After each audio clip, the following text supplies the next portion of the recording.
Peggy 18.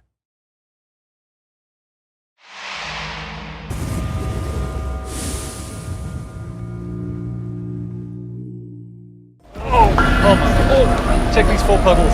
Oh no. Oh shit.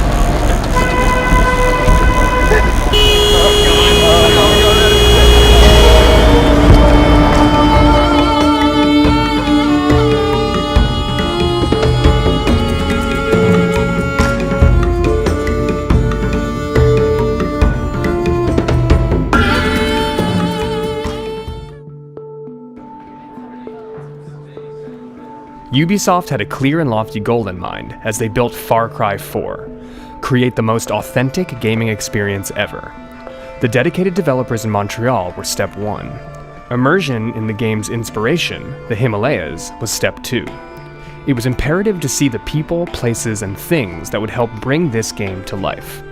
Nepal also suggests a lot of different kinds of environments, right? How are you going to feel going from sort of the virtual world that you have created into the new world that we're going to?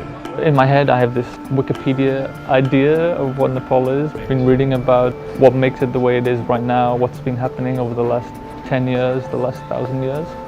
But I'm hoping that we can uncover something that isn't presented on the web. The expectations are going to be super high. After Far Cry 3, we really want to push it and bring it to the next level. It's super important that the environment you're in feels believable. Like you can look around and understand the space and it feels like a real place from the real world.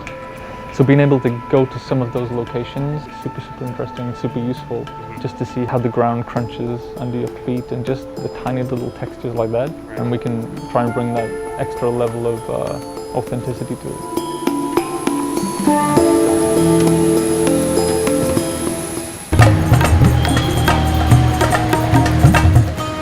Arriving in Kathmandu was intense. The end of the Nepali Civil War meant a mass migration into the city, and with it came mass pollution, overpopulation, and the sense that an ancient city wasn't ready for modernity to be thrust upon it. Everyone seemed to be experiencing that sensory overload, too. It's visually super noisy. I'm having trouble processing everything that I'm seeing because I'm trying to remember it all. I'm like, that's useful. Oh, that's super useful. That post is incredible. That texture is awesome. Right now, I'm just trying to absorb it all. Local rumor had it that an animal sacrifice was going to be happening to appease the gods after the monsoon, or maybe just to appease the gods in general. It was sort of unclear. But Nepal has strong ties to its past, so attending an animal sacrifice is significant in understanding traditional Nepali culture. It was a perfect introduction to the country.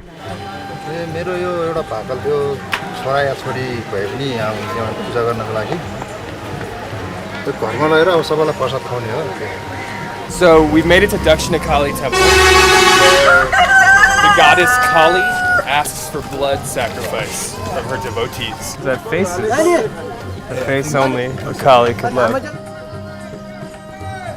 So we're gonna follow them to the altar where that goat will be sacrificed to slake the thirst of Kali.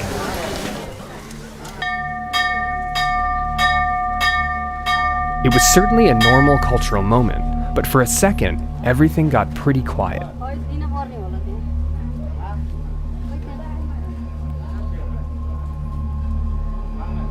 I was expecting like a clean cut, but the whole slice and then guide.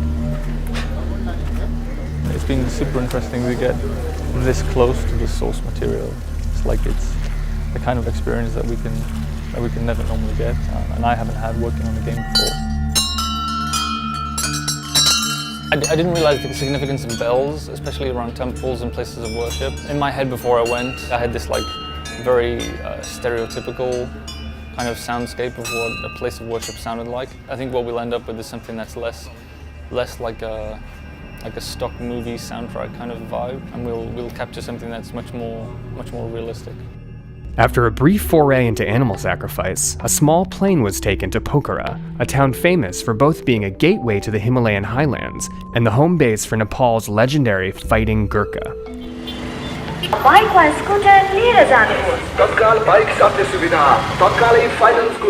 The legend of the Gurkha inspired the warriors created in the game. मेरो खुसी लाग्यो थियो यो वर्ष भने वर्ष रासन खाएपछि The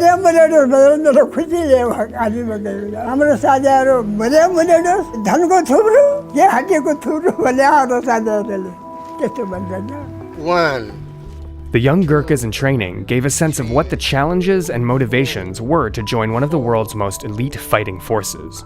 They were established by the British Empire in the mid-19th century and have fought alongside British special forces ever since. It's often said, if a man says he's not afraid of dying, he's either lying or is a Gurkha. Mark and Phil, you guys studied Gurkhas a lot as you were developing the game, right? Yeah. And so what is it like now actually meeting young dudes who are trying to be Gurkhas? It's interesting to meet the personalities behind that, just to see how dedicated people are to actually achieving that. Like these guys will try year after year after year to get in. The dedication is pretty intense. I have been trying British Army for 4 times, and this is my last time. Gurkhas are very closely associated with the kukri, a curved do-it-all weapon that's been referred to as the Gurkha blade.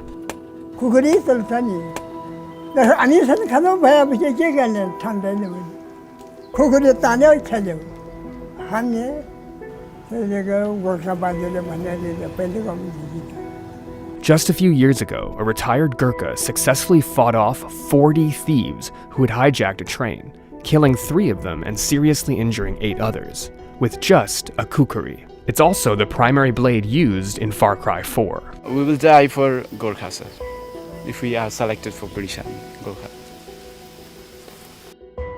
It was becoming apparent that pride came with being a native of the Himalayas. As the journey continued towards the guerrilla trail, the roads were getting narrower and more perilous. The conversations with the young Gurkhas weighed heavily on everyone's minds. There was a looming sense that an intense few days were to come, as the developers were going to meet the real people behind the game they wanted to create, people whose lives had been torn apart by the Civil War.